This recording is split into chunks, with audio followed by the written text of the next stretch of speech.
Hello दोस्तों।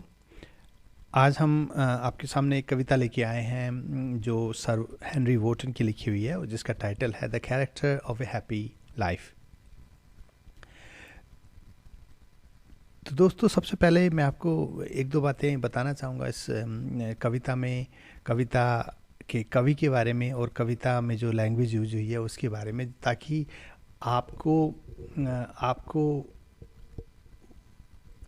इस कविता को जानने में और सुविधा हो।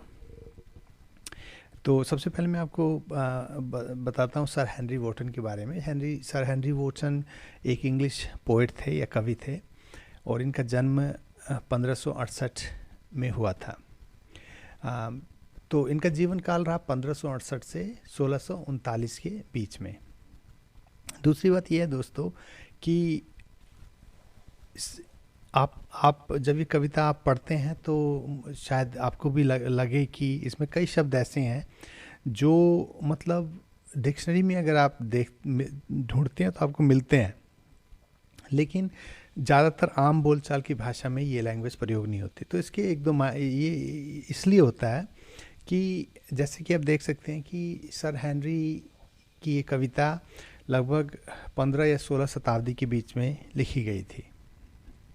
तो इस हिसाब से उस समय की जो लैंग्वेज थी वो आज की इंग्लिश लैंग्वेज के हिसाब से थोड़ी अलग थी। उसमें कई शब्द या कई तरीके से जो बोला जाता था वो आज के युग में या आज के अंग्रेजी के दौर में नहीं बोला जाता। और ये बात सिर्फ अंग्रेजी में नहीं, बहुत सारी और भी भाषाओं पे लागू होती है। जैसे आप हिंदी को ही देख लें, क्योंकि जो महाभारत या रामायण में जो हिंदी या जो शब्द प्रयोग होते हैं वो आमतौर की बोलचाल में बहुत कम प्रयोग होते हैं। तो मैंने सोचा शायद आपको अगर मैं बताऊं तो शायद होपफुली कि आपको ये कविता समझने में और भी ज़्यादा आसानी हो। और दूसरी बात, इसमें कई शब्द जो मैं जिसके बारे में आपको बता रहा हूँ कि इतने यूज़ नहीं होते आजकल, तो वो मैं कोशिश करूँगा कि इस बातचीत के अंत में मैं उन शब्दों को आपको ज़्यादा नहीं है, कुछ 10-12 मैक्सिमम शब्द होंगे, मैं उनको जो है आज के अंग्रेज़ी में उन शब्दों को किस तरीके से बोला जाता है या उन अंग्रेज़ी के जो इक्विवेलेंट हैं वो क्या है, वो भी मैं आपको बताने की कोशिश करूँगा। तो चलिए देखते हैं कि सर हेनरी वोटन इस कविता के द्वारा क्या कह रहे हैं। तो ये कविता में 24 लाइनें हैं और हर लाइन जो है हर स्टैंजा जो है चार लाइनों में बंधा हुआ है।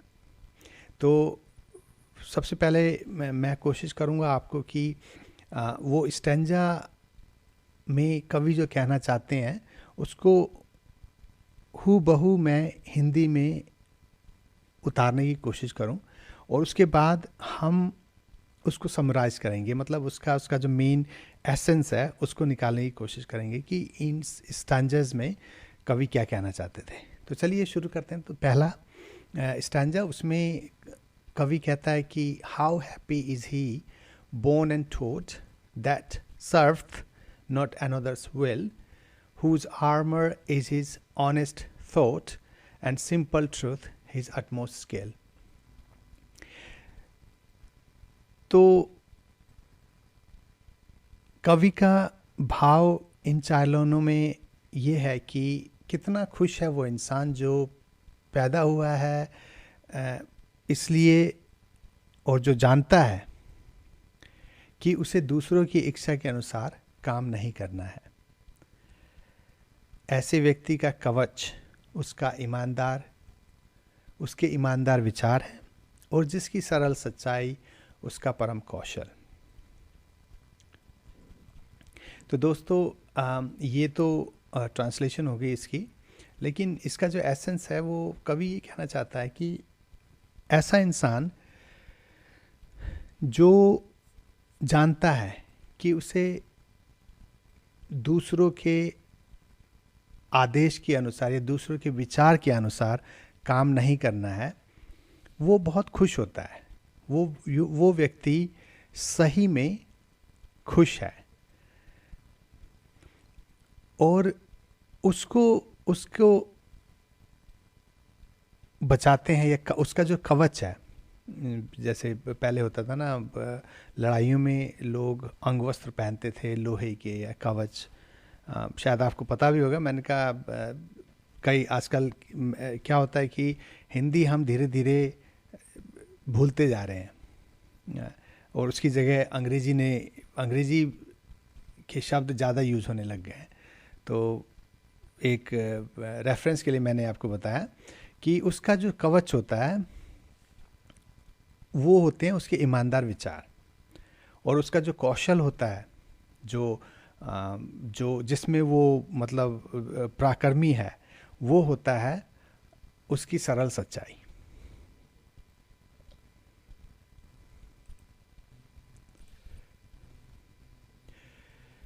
अब यहाँ पे हमारे पास दूसरी 4 लाइनें हैं। उसमें कवि कहता है कि whose passions not his masters are, whose soul is still prepared for death, untied onto the world by care of public fame or private breath।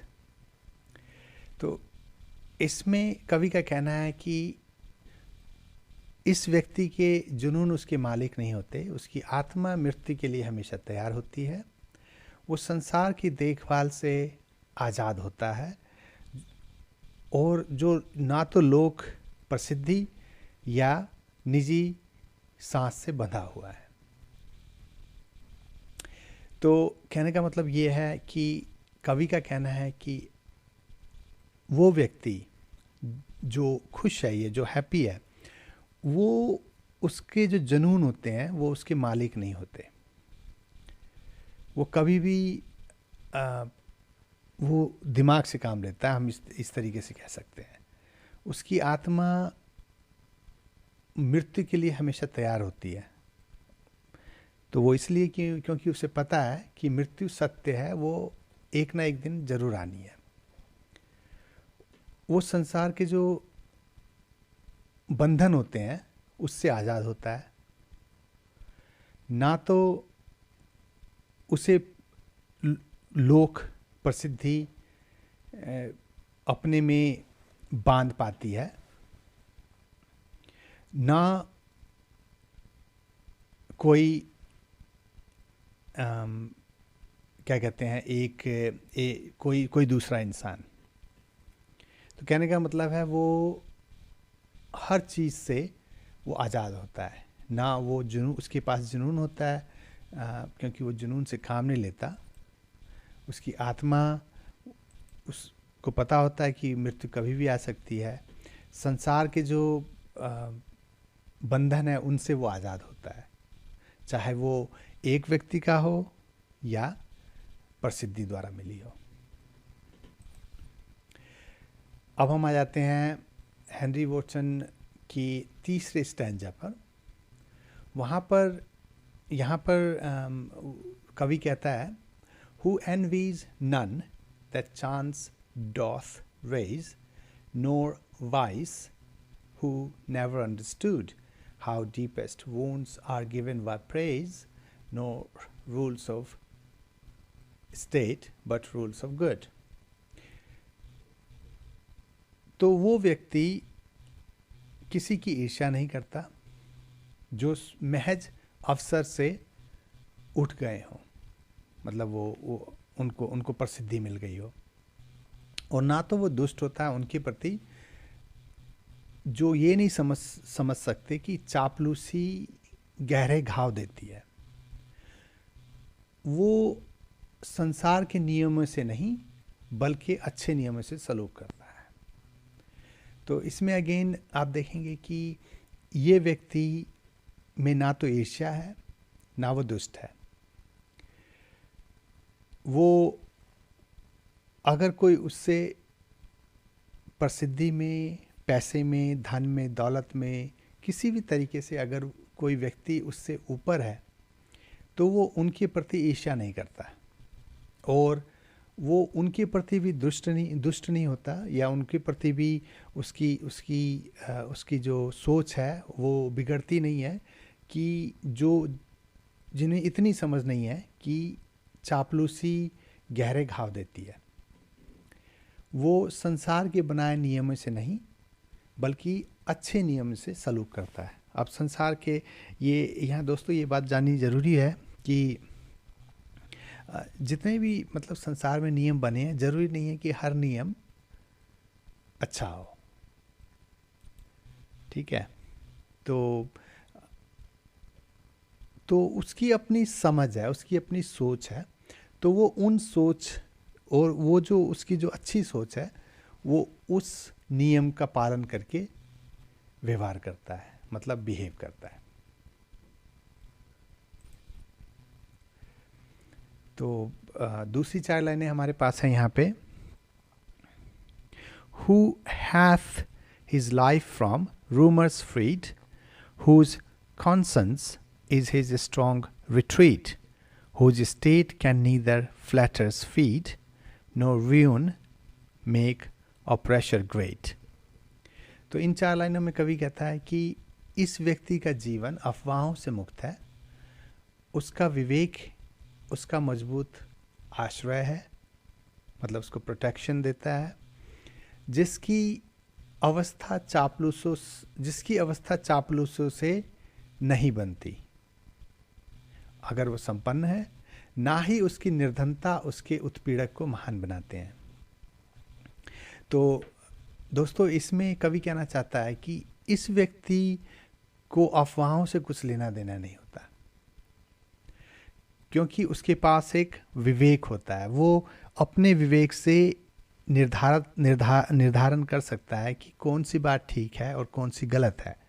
अब हम देखते हैं हर रोज़ की कई लोग को अगर कोई जाके कह दे कि भाई फलाने ने तो तेरे बारे में बहुत गलत बात कही थी, तो वो कई बार ऐसा होता है कि उसने ना भी कही हो तो वो जिस बंदे को कहा गया वो गुस्से में आ जाता है, और वो कई बार वो गुस्सा हद को भी पार कर जाता है, ऐसा भी हमने देखा है।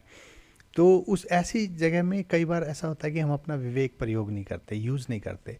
तो कवि कहता है कि इस व्यक्ति का जीवन ऐसे अफवाहों से मुक्त है, क्योंकि उसका विवेक उसका एक मजबूत पक्ष है। वो चापलूसी नहीं चाहता। अगर वो संपन्न भी है तो उसे चापलूस व्यक्ति उसे पसंद नहीं होते, और अगर वो निर्धन है तो उसके जो प्रतिद्वंदी हैं, उसके जो ऑपरेशर्स हैं, उसको जो मतलब उसके जो दुश्मन हैं, उसकी निर्धनता से वो दुश्मन महान नहीं बनते। मतलब वो निर्धन ही सही, लेकिन ऐसा नहीं कि उस निर्धनता से उसके जो प्रतिद्वंदी हैं वो महान बनते हों। तो ये भी इसमें एक खास बात होती है। ठीक है,